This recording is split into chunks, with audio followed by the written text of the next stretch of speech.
As a child, I always felt myself in the shadow of my sister, who always shone in my parents' eyes like a little sun, which they cherished and extolled, like a jewel sent to them by God Himself. My sister was their pride, their only hope, their child prodigy. That's how they spoke of her without embarrassment, as if there was no other child nearby, me, whom they seemed to ignore, as if I were just a failed copy, a barely noticeable shadow on the wall, next to her bright light. My parents always believed that one successful child was enough, that 2 stars in one family was a luxury they could not afford, and they said this not in a whisper, but directly, with icy clarity, looking me in the eyes. "We cannot afford a loser like you, Louise." These words are etched in my memory like nails in wood, quietly, but forever. And when I turned 35, and naively thought that I could return to the house where I grew up, even if only for a short time, even if only to wait out the storm.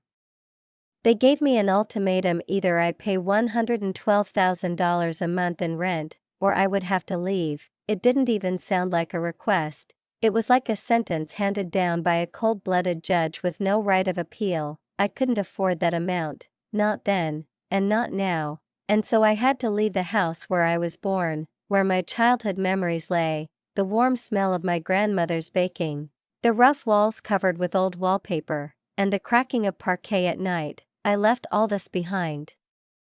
Exiled, like a stranger, but it was then, in that cold, homeless moment, that my uncle intervened, the man whose presence in my life had always been quiet but invaluable. Despite his modest means, he called me and, without waiting for me to make excuses or feel ashamed, said simply, "Louise, I may not have much, but I would be proud to be your parent without a second thought." He said these words with such kindness and conviction that my chest tightened, because for the first time in my life, perhaps, I felt that someone really wanted me, not for the sake of utility, not out of duty, but simply because I was me. Looking back now from my mid-30s, I realize how magnanimous his action was, and how little I realized then how complicated our family dynamics were. Our parents, my father, a typical office worker with a dry manner and a gaze directed only at practical benefits, and my mother, a housewife, always quiet,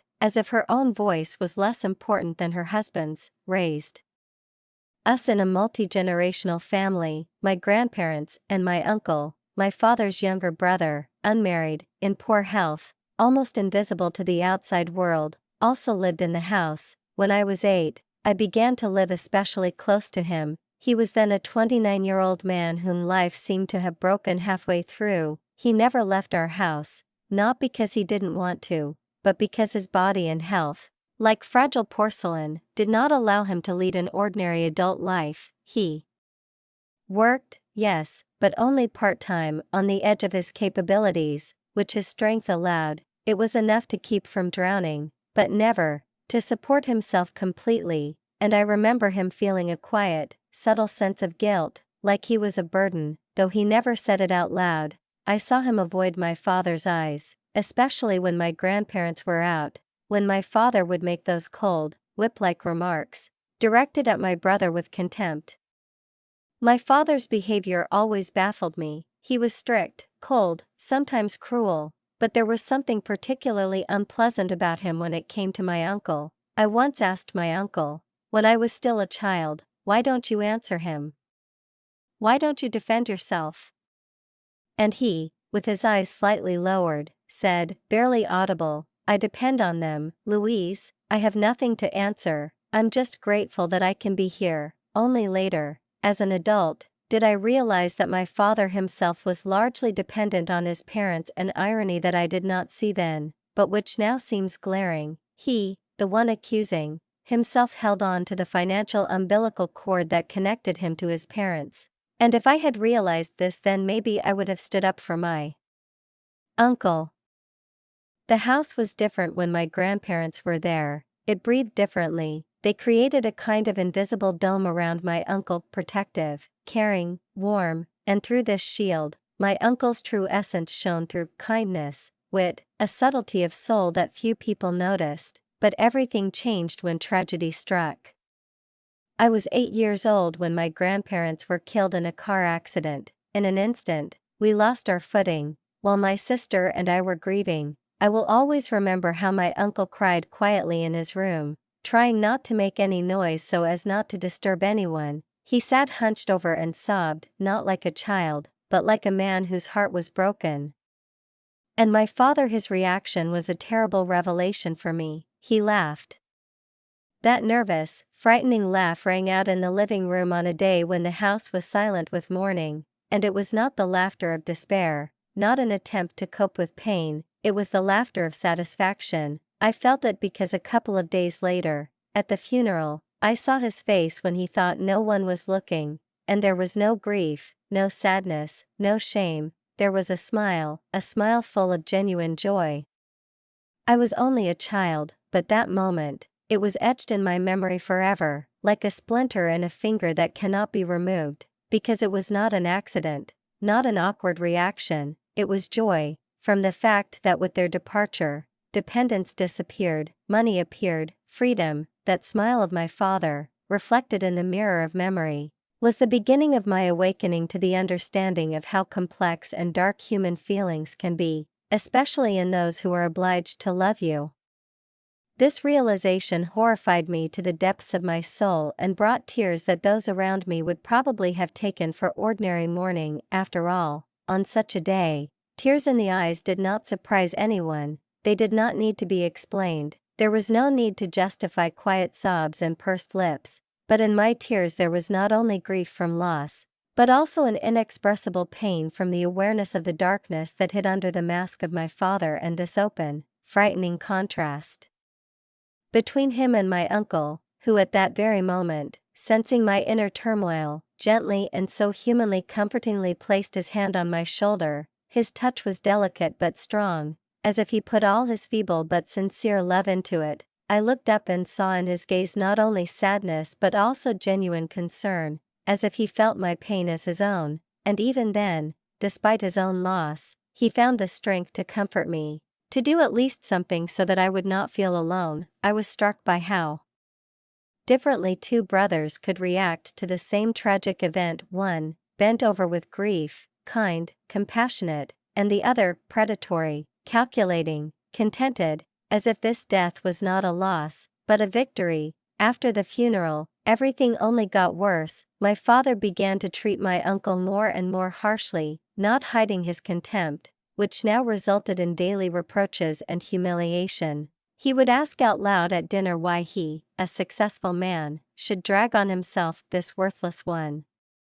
As he called him, a man who, in his opinion, did not deserve a roof over his head, or even warmth. At one point he even openly threatened to take away the entire inheritance, saying that his uncle should at least be grateful that he was still allowed to live in the house where he grew up, as if it were a favor and not his legal right. That was the first time I heard my father talk about my grandparents' property as if it were his alone, ignoring the simple legal and moral fact that it was to be divided equally. But fairness was not his plan, and he began obsessively looking for ways to monopolize everything, even if it meant crossing his own brother off the list of heirs. And my uncle, weak in body but strong in spirit, did not fight.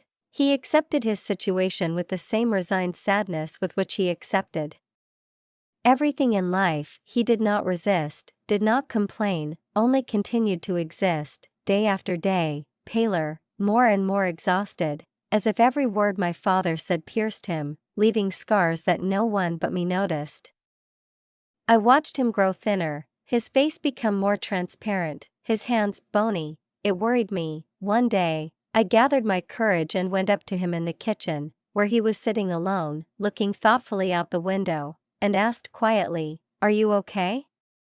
He turned to me with that same weak but kind smile that always broke my heart and said, "I'm frail, Louise, and my job is not going well, so there's nothing I can do." And in those simple words was everything: his humility, his hopelessness, his belief that he did not deserve more. This behavior, his meek fortitude in the face of adversity, evoked in me at once aching tenderness and burning rage. How could you be so patient when you were being broken day after day?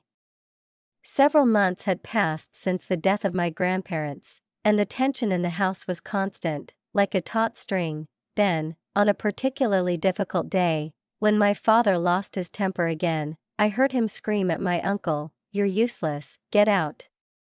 Those words, sharp as a knife, still ring in my ears, even though so many years have passed. I, then a little girl, rushed to my uncle, begging him to stay, clinging to his hand, as if I could hold him back with just my childish strength. But he, looking at me with sadness and love, gently removed my hand, placing his hand on my shoulder, and said with incredible tenderness, "Don't worry, Louise, you're strong, you'll be fine even without me." I, barely holding back my tears, said in response, "But I'm worried about you," to which he smiled again, although his lips were trembling, and softly whispered, "It's okay," and he left. His departure became for me something immeasurably greater than just saying goodbye to a person. It was a huge loss, from which no one could protect me. I was just a child who watched the only truly kind adult in her life leave, and could do nothing. 5 years passed, time, as it often happens, did not stop.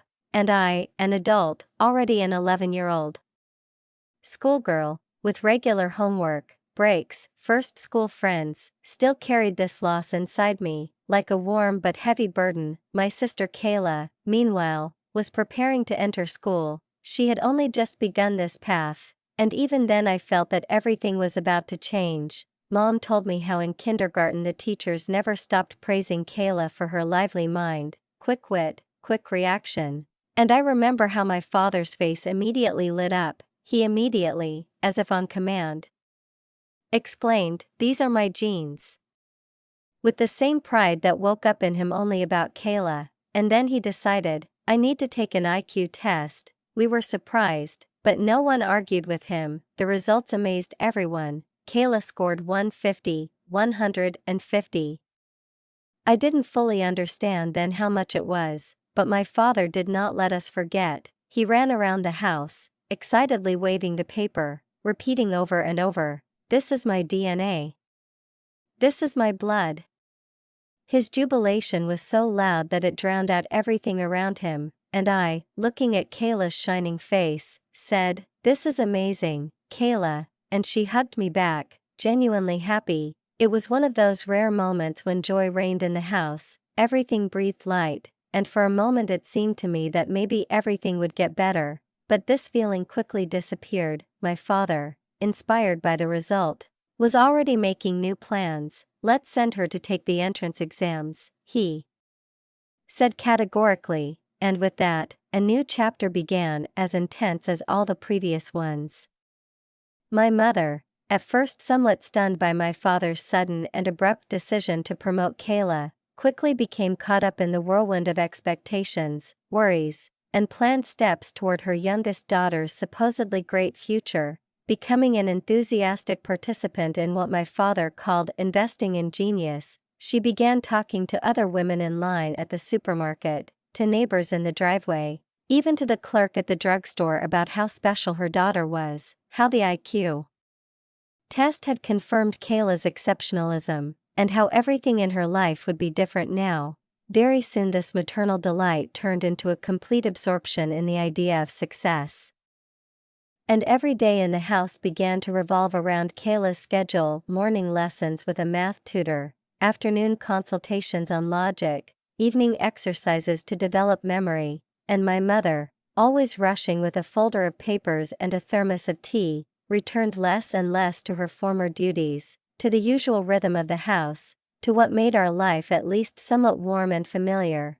This change fell upon me as something self-evident, I was told, with cold clarity, without unnecessary emotion, that now, since Mom and Kayla were busy, I would do everything else. The house in which I once played after school, daydreaming, running barefoot along the corridors, turned into my workplace, where I became the only one responsible for cleanliness, order, and even laundry. My afternoons, once filled with books, attempts to draw, dreams of the future, were gone. Now I hurried home to clean, do the laundry, hang out the laundry, wash the dishes, fold the clothes, mop the floor, and if any of this was not done on time or not perfectly, there was a reproach. I was scolded, told that I was letting the family down, that I was useless, that I was a burden. There were days when I missed lunch because between classes and household chores I simply did not have time to eat, and then I did not find the strength to cook something for myself separately.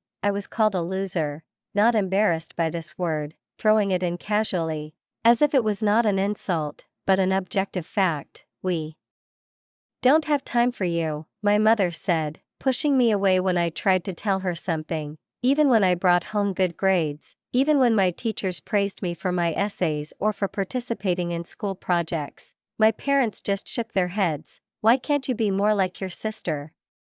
Everything I achieved, everything that seemed important to me, was immediately devalued, because I was not Kayla. The constant comparisons tormented me. I stopped believing in my own importance. The words "this is impossible for you, but Kayla is a genius" sounded in the house constantly, in conversations between my parents, in responses to my timid attempts to please them with my achievements.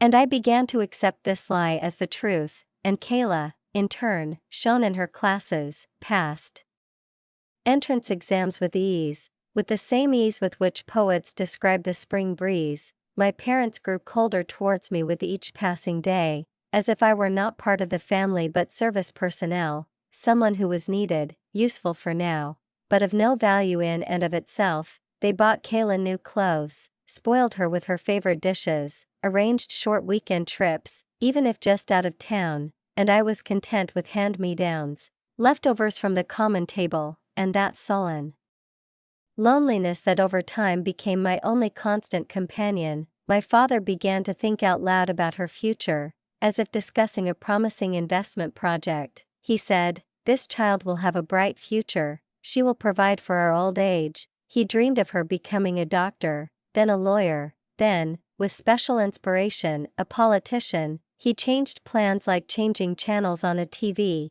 and each of them was grandiose, as if Kayla was obliged to embody everything that he himself had not achieved. In these conversations, I was not mentioned at all. My presence in the room was not noticed. I became invisible. When I was 15, they called me into the living room one evening and, without looking me in the eye or mincing words, coldly announced, "We've decided that one child is enough. We don't need a loser like you." I remember the air in the room disappearing, my heart beating so fast I couldn't tell if I was still alive. They continued, "Kayla needs a lot of money to develop her talents. So if you can't pay the monthly rent of $1,200, we might reconsider." It didn't sound like a parental conversation, but like a business proposition with a hint of bargaining. I was shocked, unable to immediately comprehend what had just happened, and I began to object, tried to explain, begged them to think about it, but they remained unperturbed, without the slightest emotion. My father took some cash out of his wallet, handed it to me and said, "Contact your uncle. Now, here's your pocket money, you'll figure it out yourselves." They took me out. I remember standing in front of the door that had just been closed behind me. I knocked, then pounded my fists, screamed, begged to be let in, but the door remained tightly closed. Like my father's heart, I cried as I had never cried before in my life, and then, still in tears, I wandered to the train station. Even at 15, I already knew how to ask for directions,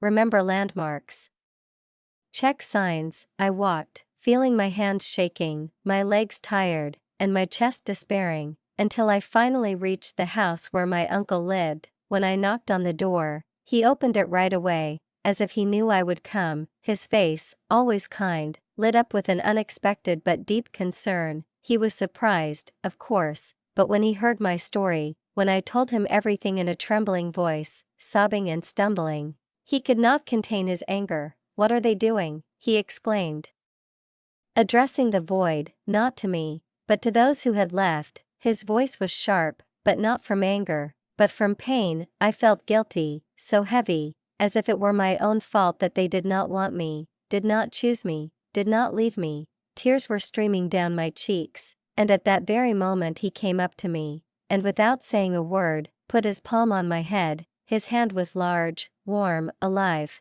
I remembered it well, with thin fingers, soft skin, with that special care that cannot be explained, but can be felt. that touch had everything: compassion, acceptance, love, and at that moment, for the first time in a long time, I felt that I was home again. It must have been incredibly hard for him, even though he showed no signs of confusion or fatigue. On the contrary, he gently embraced me and whispered, "Don't worry anymore, Louise," as if with this simple promise he could dispel all the pain and fear I had brought with me. But even in this moment of consolation, reality, as always, came back to haunt him. He sighed and said honestly, "As you can see, I am prone to illness and have little income. I am poor." These words did not sound bitter or complaining, but almost with kind irony, with a slight smile that, like rice on a plate, was modest but nourishing, filled with what is truly important, sincerity.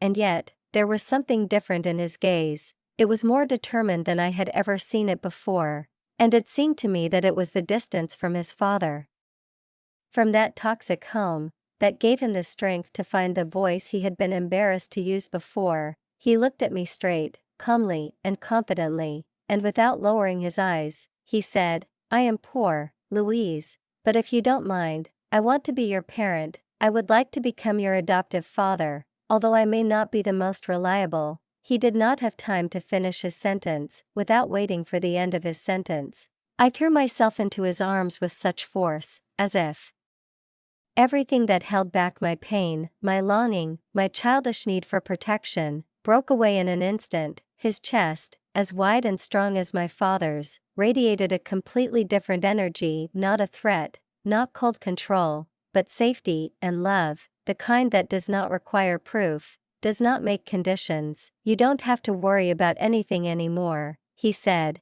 and I clung to him and cried, not from fear, not from loneliness, but from relief, from the fact that someone finally wanted me for nothing.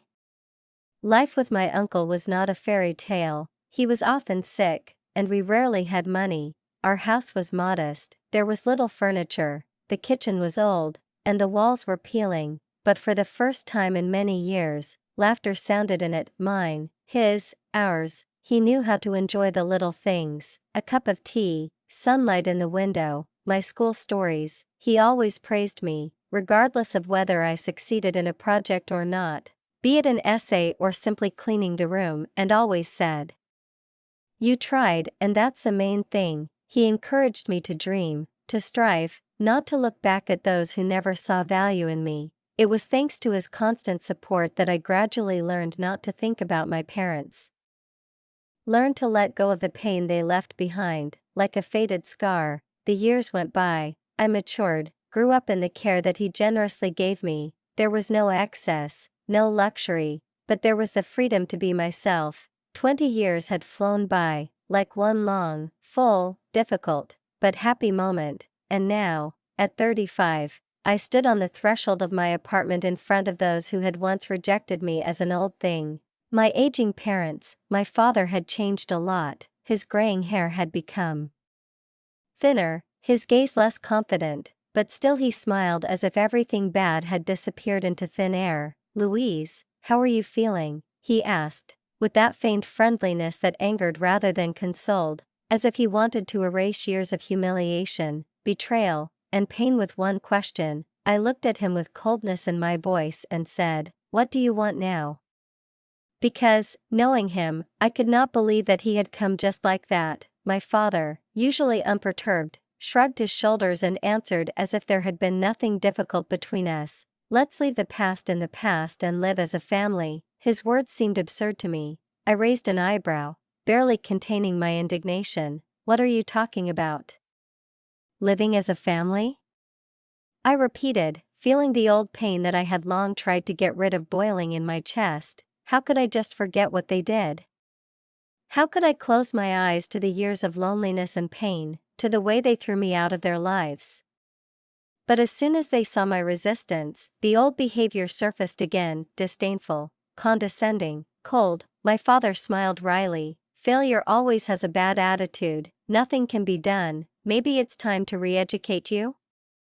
And although his tone was playful, I knew that behind it was the same desire to control, to subjugate, to break. "Enough, please, come home," he said, taking a step forward, but I stood firm, blocking the way with my body. "No," I answered, and then my mother intervened, as always, increasing the tension, as if her role was to finish the pressure that my father had started. "Louise, don't be stubborn and accept our help.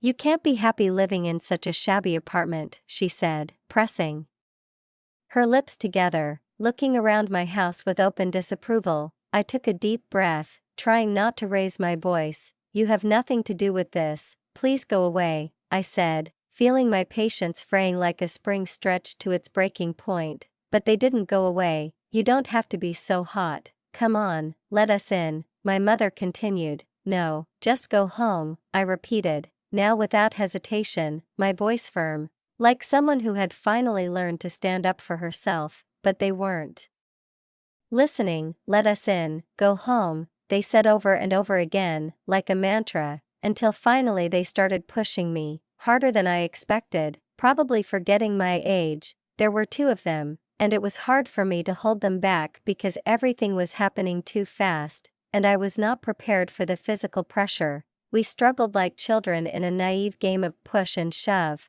only this was not a game, but something scary, humiliating and absurd. I was still holding on until my father tried to cross the threshold of my apartment.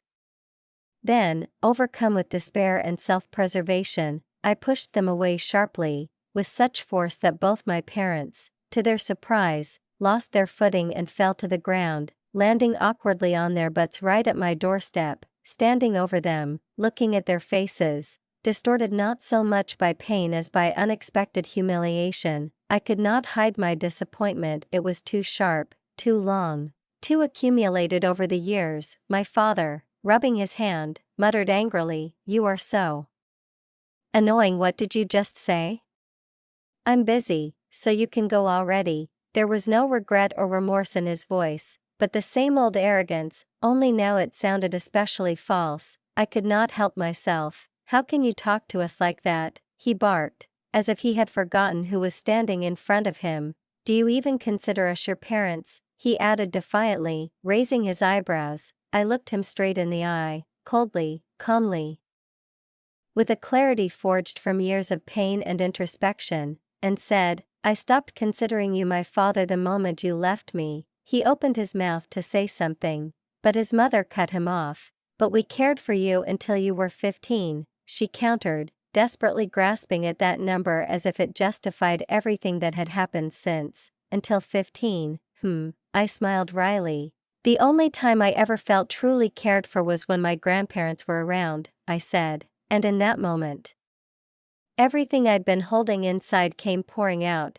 "Just because I survived doesn't give you the right to treat me like you owe me something," I added, unflinchingly. They struggled to their feet, clutching their backs, looking as if they were carrying not just the weight of their bodies but the weight of their years. They were in their early 50s, but they seemed much older, exhausted, burned out. I looked at them, and their words from the past echoed in my head. "You were the one who said Kayla was enough," I reminded my father. "You decided that since you had a brilliant daughter, there was no point in having another." I spoke coldly, clearly, each word like a blow. "Well, it's not that simple anymore," he finally muttered, looking down. "Something happened to Kayla." I narrowed my eyes, asking half mockingly, "She became a lawyer?" "Well, then no problem, right?" "That's amazing. Exactly what you'd expect from someone with an IQ of 150, he grimaced, but continued, "Or so we thought until she suddenly disappeared." I raised an eyebrow. "That's pretty surprising," I muttered, truly taken aback for the first time. My father hesitated, but then he began to tell me, as if he himself couldn't believe what was happening. It turned out that Kayla had indeed graduated from law school, albeit with difficulty, and had passed the bar exam on her second try, but she had still become a fully licensed lawyer, and everything seemed to be going as they had dreamed, until one day she left a note that simply said, "I won't take care of you either." And then she was gone, just gone. I exhaled, holding back a laugh. "So she dumped you. Congratulations," I said dryly, without a trace of sympathy. They shook their heads sadly, Nothing to celebrate that ungrateful child after all we'd done to raise her. This is how she repays us, my mother complained, and my father clenched his fists. Well, I guess that's what happens when there's not enough love in the house, I said with bitter irony, because the truth was, they might have showered my sister with attention, but it wasn't love, it was control, obsessive, suffocating, soul-sapping. Actually, my father began, clearly trying to change the subject. The company went bankrupt, we barely got our severance, and now our unemployment benefits are about to run out. He spoke quickly, looking away, as if this explanation would change anything. I nodded slowly. That sounds harsh, I said, my voice even, almost indifferent. That's why we want you to take care of us, they suddenly demanded, and with those words, any possible shadow of sympathy vanished from my face. No, I answered, short, harsh, as if putting a period to it. What did you say? Mother gasped. How can you just abandon your parents? They exclaimed in complete bewilderment, as if they had not realized that they had been the ones to abandon them in the first place. I looked at them, straight on, with the certainty that only one person had given me, and said, the only real parent I have is my uncle. He has taken care of me since I was 15. My father was speechless, his face froze, as if I had snatched the last card from him. I took a step forward. You knew I was living with my uncle when you came to this apartment, didn't you? So why are you surprised now?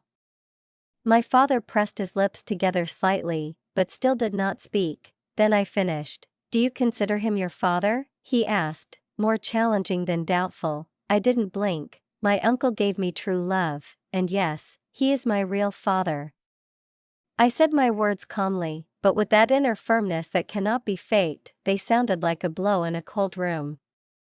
Simple and clear, parents who do not show love are not real parents, and although I saw the shock reflected on the faces of my mother and father, I did not stop, because the truth, spoken out loud, does not let go, it demands continuation. I reminded them that despite illnesses and physical weakness, my uncle always tried. He worked, even if not in a highly paid position. He gave everything he could for me, proving his love not with beautiful words, but with deeds. Day after day, he did not promise to be perfect, but he was there when I was afraid, lonely, and when I had nothing to eat. My words, like a blade, pierced them. They froze, unable to find an answer, because for the first time in their lives they had to listen to the truth, unsmeared with fear, unseasoned with respect. I told them how hard I worked, because I wanted to somehow thank my uncle for everything he had done for me, for the warmth, for the roof, for the support, for believing in me when no one else did. Then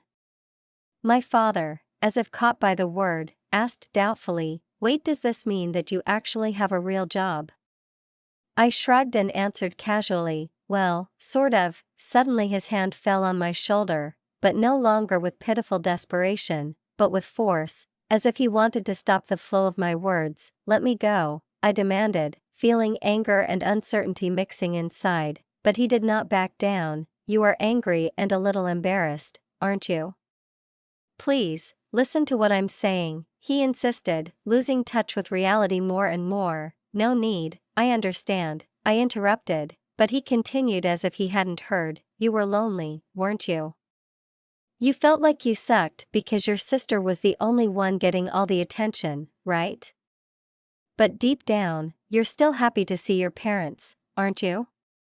I paused, looking at him, and suddenly a wave of absurdity washed over me, as if they weren't people, but characters in a cheap play, blindly repeating lines that had no connection to reality. Stop making up your own story, I said, and before he could get a word in, I added, don't worry, from now on, you can play real parents with each other, but not with me. Their faces were long with resentment, but their ridiculous attempt at manipulation made me feel not pain, not anger, but unexpectedly, laughter. I laughed, a real, deep, liberating laugh, ironic and almost funny. Why are you laughing?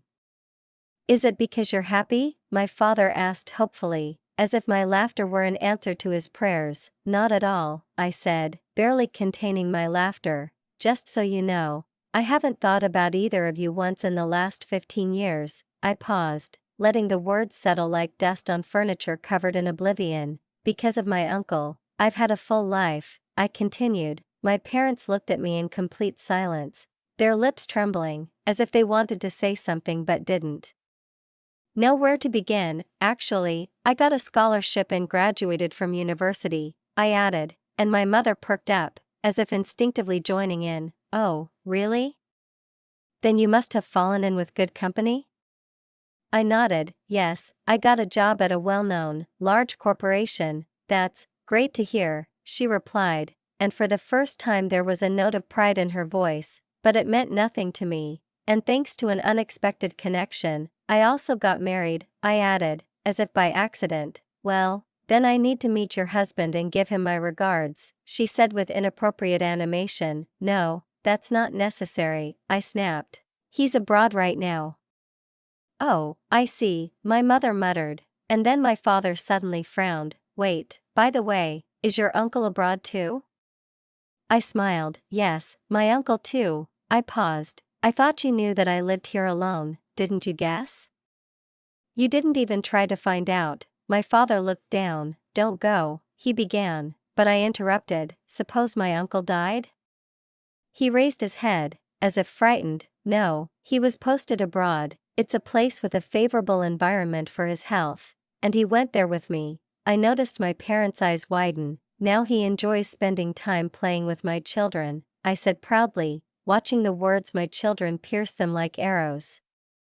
You have children too, my mother breathed, and I nodded affirmatively. They were stunned, too stunned to process it all at once. At first I just smiled, a real, warm smile, filled with gratitude for the man they had once humiliated. Uncle didn't want to live with us at first, I said, but he finally agreed. Now we all live happily, like a real family. I said it slowly, letting each word sink in. My father, as if clutching at the last straw, suddenly exclaimed, well, in that case, we can move abroad too. His face lit up with his own idea. I hope so, of course, go on, he added, but I was already prepared for that. But we won't live together, I answered, cutting off the illusion at the root. I won't take care of you. You are free to do whatever you want with your money, but my door is closed to you. I said it calmly, without malice, but with a clarity from which there is no escape. That's impossible. Are you really going to abandon your parents? He finally said, and there was genuine disbelief in his voice, but I already knew. It wasn't surprise at my action, it was surprise that this time he didn't get what he wanted. You were the first to abandon me, I objected, looking at them with that calm defiance that comes only when the soul no longer seeks approval and is no longer afraid of rejection. These words sounded like a sentence, final and irrevocable, and for the first time I saw how my parents' faces turned pale, not from shame, no, but from confusion, as if someone had just turned the mirror and forced them to look at themselves. I don't feel gratitude to you for anything, I continued. My voice was even, almost gentle, but for that very reason even more crushing. But from this moment on I owe a lot to my uncle, and I intend to repay him for everything he has done for me. For every morning he woke me up with the words, you can do anything. For every dinner he cooked with the last of his money, so that I would feel like I was in a home where I was loved. Maybe that's true, my mother began, her voice shaking, and there was more weariness in it than remorse, but at least send us some money, please. It sounded weak, almost a whisper, and for a moment it seemed to me that she really realized what she had missed. Uncle never touched the money I sent him, I answered calmly. All this time he continued to live in that same old apartment, modestly, without complaint, because he was never a man who asked, but now, at last, he has agreed to leave there and live with us abroad. I am only here to finalize the paperwork. Everything is already decided. And what about us? You're just going to leave your mother and me behind? My father asked, and there was genuine surprise in his voice, as if he really hadn't expected me to choose my life over their need. Yes, I nodded firmly. Thank you for leaving me, I smiled, not triumphantly, but with the inner freedom that comes when the heart stops expecting love from a place where it never was. Really, thank you for you. Now I'm happy, I added, turning away. And the gesture was everything: farewell, closure, release. As I passed them, almost sliding my gaze over their clouded faces, I could not help but ask, with slight irony but without malice, a question that reflected the bitter paradox of this whole story: what is it like to be abandoned by the daughter you once abandoned? There was no answer, not a word, only silence, filled with bitterness and awareness, but I did not expect an answer. I turned away completely, feeling that this farewell was not just a scene from the past, it was the final completion of all the emotional threads that connected me with these people whom I once called parents. After that, I returned to my new home, to where the walls did not know screams, where the windows reflected children's laughter, and not indifference. Living abroad taught me not to be afraid of change, to be resilient and hardworking, qualities that my uncle had instilled in me from the very beginning. When I was still a broken girl standing at his door, my persistence paid off. I got a job at a reputable international company, and it was this that gave me the opportunity to leave.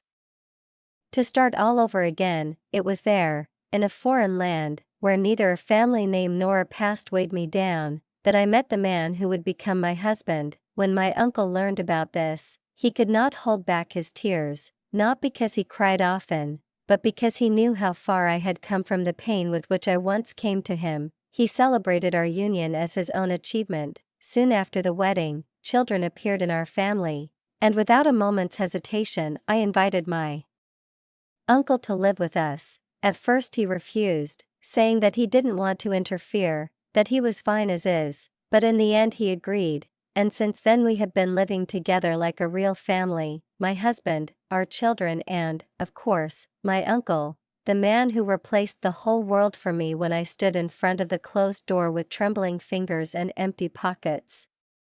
One day, sitting on the veranda and watching the children running around the garden, my sister, who later joined us abroad, quietly said, "I hope I can meet someone wonderful like you, older sister." She smiled, for the first time in a long time, sincerely. "Don't worry," I answered, "you will find someone wonderful. You are finally free of parental control." She nodded, as if throwing off an invisible burden from her shoulders. "Yes," she said, "I just need to get used to this new job." Then she thought for a moment, looked into the distance and added, "Why not try to get a lawyer's license in this country?" I teased her, "Aren't you interested in being a lawyer?" She looked at me seriously and said firmly, "I'm tired of doing what our parents wanted. I want to do what I really love." "You're right," I said, feeling the warmth growing inside me from her determination. After our parents had effectively disowned me as an unnecessary thing, a letter from my sister arrived at my uncle's house. In it, she described how hard it was for her to be under pressure, under the constant expectations that were destroying her self-esteem, her personality. My uncle and I discussed it, and in order not to leave her alone, we secretly agreed to meet her on the way home from school, in the park, around the corner, in a small cafe. We kept in touch without my parents knowing about it. She really wanted to live with us, she begged, wrote notes, but my uncle's financial situation at the time did not allow him to support both of us, and my parents, clinging to their last investment, would never have let her leave, so she endured, living with them as if in a cage, until she became an adult and was able to plan her escape. It was a grueling ordeal, filled with doubts, fears, and sleepless nights, but she endured it, she didn't break down, and finally found the independence she'd dreamed of in the letters she'd secretly sent me. She didn't make a scene, she didn't throw around big words, she simply waited for the moment when our parents, caught up in celebrating her success as a lawyer, were so blinded by pride that they stopped noticing Kayla as a person, and she took that moment to move out and start her own life, where she could breathe freely, without pressure, with my support, which I'd promised her back when she'd just started dreaming of escaping. Although she got a job here, and at first glance everything was going well, I saw how difficult it was for her to adapt to a new language, to a different culture, to intonations, facial expressions, jargon that weren't taught at universities. But I consoled myself with the thought that there was no one more resilient and hardworking than my sister, who had survived years of constant scrutiny, punishment, and constant comparison. She had persevered in a world where she was valued not for who she was, but for who her parents wanted her to be. On another positive note, my uncle had also begun to take new steps in his life, steps he had previously hesitated to take, perhaps because of his illness, perhaps because of fear, or perhaps simply because he did not believe it was too late. He had started talking about going to language school, and when I mentioned this to Kayla, she nodded with a small, approving smile. "That's great, it's never too late to learn." Her voice was soft, but there was genuine joy in it for him. "His health has improved greatly," she added, "and now he can truly enjoy life, more fully, with interest and excitement than ever before." "Absolutely," I confirmed, and we looked at each other, knowing that this second life, far from that home, had become a true rebirth for him. Meanwhile, our parents, as if in a mirror image, had rapidly exhausted their resources. They had squandered their entire inheritance, without a plan, without common sense, as if money were supposed to restore a lost sense of control. Despite investing in the career of Kayla, who had now completely distanced herself from them, they eventually lost their jobs and then their house, selling it and being left with almost nothing. Burdened with loans taken out to improve the home, they began to turn to relatives with requests for financial assistance. But, as time has shown, imprudence and pride rarely find an echo in the minds of those who have already witnessed their selfishness. Rumors began to circulate in the family. Someone let it slip that everyone had turned their backs on our parents, and that they now spent their days in a modest apartment, where every evening ended with an argument. One relative even said that quarrels between them had become as commonplace as a cup of coffee in the morning.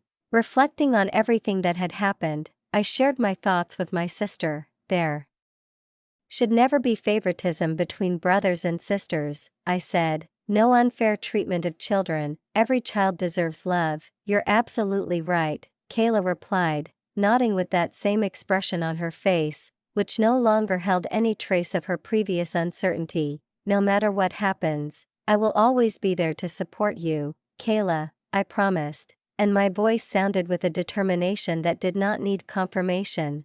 "You've already done more than enough," she said, with gratitude in her voice. "Thank you very much, big sister." And at that moment, when I looked at her, grown up, independent, strong, tears came to my eyes, not from sadness, but from a deep, penetrating feeling, pride and love. "What do you mean by support?"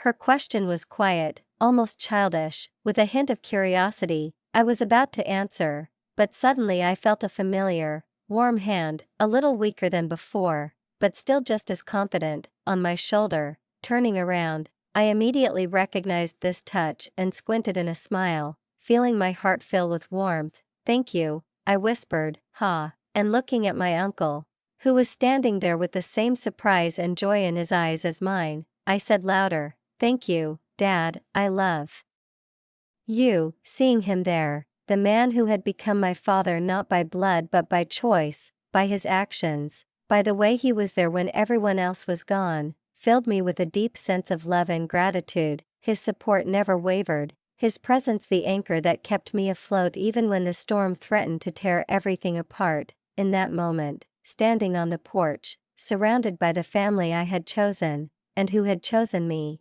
I felt an overwhelming sense of fulfillment and peace, and I knew that everything we had been through had been worth it.